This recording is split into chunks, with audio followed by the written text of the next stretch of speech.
boa tarde a todos. Estamos iniciando mais um episódio do projeto podcast da OAB de Porto Ferreira e quero deixar desde já registrados agradecimentos ao nosso apoiador cultural, Manhane Seguros. E o tema de hoje é de direito sucessório. Nós vamos falar sobre inventários. E para falar sobre o tema, convidamos o advogado, Dr. Antônio de Souza. Boa tarde, doutor, bem-vindo. Boa tarde, Eric. Boa tarde a todos da OAB. Queria agradecer o convite e vamos lá, né? Vamos ao tema de hoje. Vamos lá, doutor. Antes de entrar sobre o tema, conta um pouquinho para a gente da sua trajetória na advocacia. Bem, eu sou formado pela Faculdade de Direito de São Carlos há 27 anos, mas eu não exerci a advocacia porque eu era funcionário do Tribunal de Justiça do Estado de São Paulo, até me aposentar em 2019. E somente em 2020 é que eu recebi a minha carteira da ordem e passei a advogar, né? Especificamente com inventários e regularização de imóveis. Entendi. Essa área bem restrita que eu gosto de fazer. Entendi, muito bom. Doutor, e o que é inventário? Inventário é um procedimento pelo qual são relacionados os bens da pessoa que faleceu, identificados os seus sucessores, credores principalmente, eventualmente credores, e as dívidas que eventualmente o falecido tenha deixado. Né? Porque o conceito de herança é o resíduo do patrimônio que o de cujus deixou. Se as dívidas desse falecido for maior do que o patrimônio, zera a herança. Então, os herdeiros não recebem nada. Né? Então, o conceito é exatamente esse. Todo herdeiro, ele acredita que vai direto pegar a herança do seu ente querido que faleceu. Mas, na verdade, é que é necessário primeiro pagar as dívidas.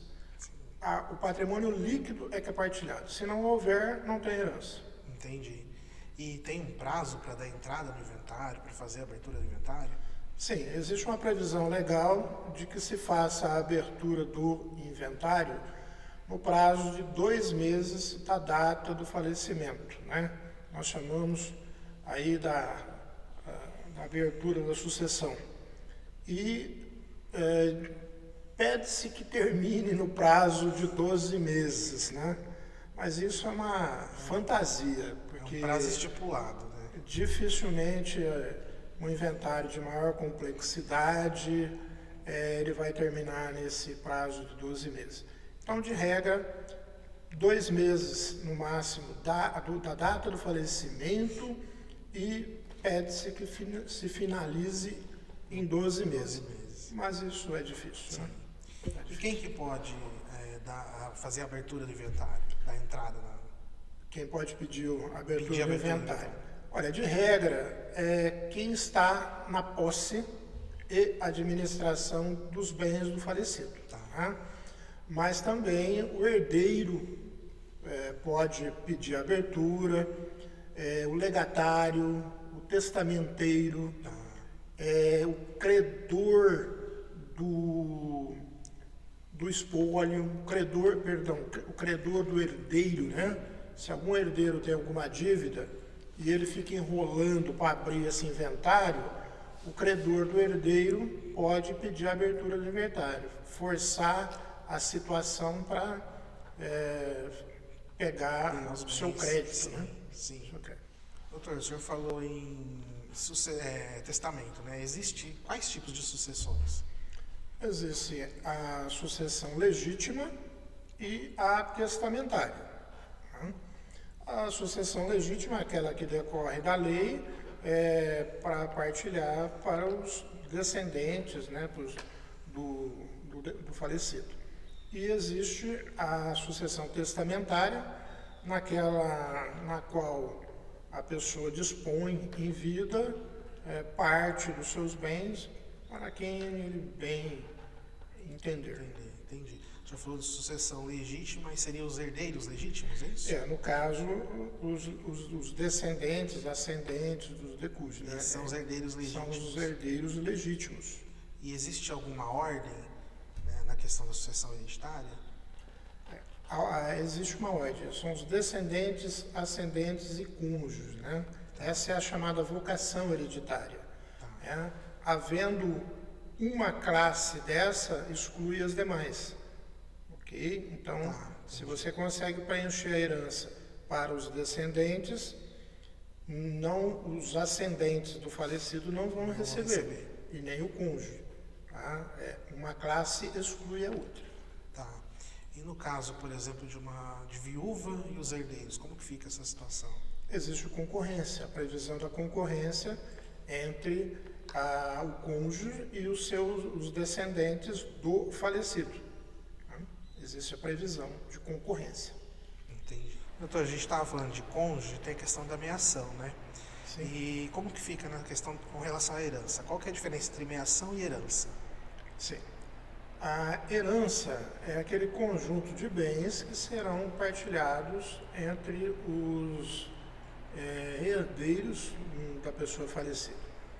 E a meação é a parte que fica com a companheira, com o cônjuge sobrevivente, em que ele contribuiu para a aquisição desse patrimônio. Né? Tá. Então, de regra, seria metade do patrimônio, seria a meação do cônjuge sobrevivente. Tá. Certo? Então, seria essa a diferença. A meação não é partilhada com os herdeiros do falecido. Tá? Ela pertence exclusivamente ao cônjuge sobrevivente. E a herança é o que se partilha para os herdeiros. Tá. E no caso da meação, tem alguma diferença com relação ao regime de bens do casamento? A questão que envolve o regime de bens aí, você tem concorrência, né, com os descendentes. E dependendo da categoria desses bens, bem particular ou bem comum. Tá? Então, um cônjuge sobrevivente, ele não pode ser sobre o mesmo bem meeiro e herdeiro. Tá? Então, os exemplos mais comuns aí. Regime de casamento, comunhão parcial de bens. O falecido tinha bens particulares e também bens que ele e o seu cônjuge adquiriram durante o casamento. Sobre esses bens adquiridos onerosamente no casamento, o cônjuge será meeiro. E já sobre aqueles outros bens particulares que o cônjuge trouxe para o casamento, esse cônjuge sobrevivente será herdeiro. Tá? E aí também tem uma outra distinção. É preciso saber se esse cônjuge está concorrendo com filhos comuns ou com filhos de um outro casamento. São quinhões diferentes. Tem a reserva da quarta parte ou não. Entendi. Doutor, e vamos falar agora um pouquinho do imposto, né? Que é a parte mais cara do inventário. Essa parte que é onde dói mais. Onde dói mais. Como que funciona a questão do imposto? Bem, o imposto ITCMD, Imposto de Transmissão Causa Morte e Doações, aqui no estado de São Paulo, ele é de 4%. Tá? Porém, existe na lei estadual faixa de isenção. Né? Então, caso o falecido tenha deixado um único bem, se os descendentes deles moram nesse imóvel, até 2.500 UFESPs fica isento. Uma outra situação de isenção também se for um único bem, mas no valor de 5.000 UFESP. Nesse caso, não haveria necessidade dos herdeiros habitarem esse imóvel para ter essa isenção, mas o valor é elevado para 5 mil, tá? Até o limite de 5 mil. Perfeito? Então, o imposto causa-morte de 4%, né, ele incide somente sobre os bens transmitidos. Tá? É preciso ficar atento e, se houver dívidas do falecido, abater essas dívidas antes de realizar o cálculo para recolhimento do imposto ITCMD. É uma situação que geralmente gera conflito com a Fazenda do Estado, porque ela não quer descontar o imposto. Tá? Então, muitas vezes é necessário fazer o pedido ao juiz, no caso do inventário judicial, para que ele determine a exclusão das dívidas no cálculo do imposto. Tá? E a questão se ele é caro ou barato é relativa, né? Porque atualmente esse imposto ele vai para 8%, né? Ele era de 4%, está autorizado a 8% e está sendo adaptado à legislação estadual. E esse imposto será escalonado. Então, será de 2%, 4%, 6%, 8%. Máximo 8%. A alíquota máxima atualmente será 8%. Mas existem projetos de lei elevando essas alíquotas para 16% ou mais. Aqui no Brasil esse é o limite. Porém, em outros países é 25%, 30%, 40%, até 60%. O imposto de transmissão causa-morte em outros países chega a absurdo 60%. Entendi. Doutor, e com relação a imóvel rural, como que funciona? Essa é uma outra polêmica, doutor Eric, porque o valor do imposto ele está lá no ITR do imóvel. Só que geralmente esse valor do ITR não corresponde ao valor real de mercado desse imóvel rural. Então, aqui no estado de São Paulo, a orientação da Fazenda é consultar o Instituto de Economia Agrícola, um site em que nós fornecemos os dados da região, local em que se localiza esse imóvel que está sendo inventariado, para uma avaliação, segundo as regras do Instituto de Economia Agrícola. E esse valor tem sido aceito pela Fazenda do Estado, né? E mesmo assim a gente tem percebido que ele é um pouco abaixo do valor de mercado.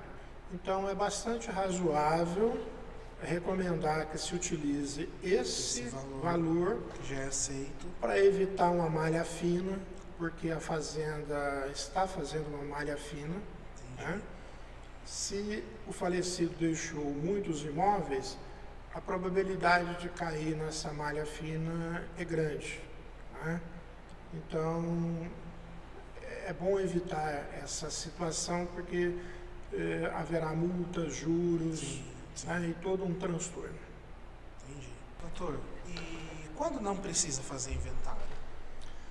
Bem, de regra, quando o falecido não deixar bens. Tá? Se ele não deixou bens, não haveria necessidade. Porém, pode haver lá pequenos valores de FGTS, PIS, PASEP. Né? Para isso, existe uma lei federal prevendo que se levante esse valor apenas com um alvará judicial. Né?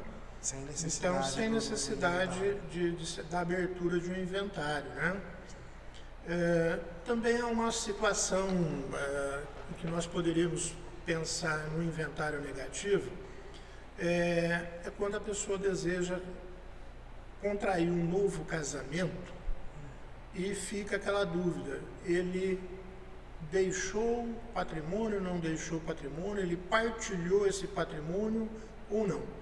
Então, nesse caso, seria conveniente fazer um inventário negativo para que ele possa escolher livremente o regime de casamento.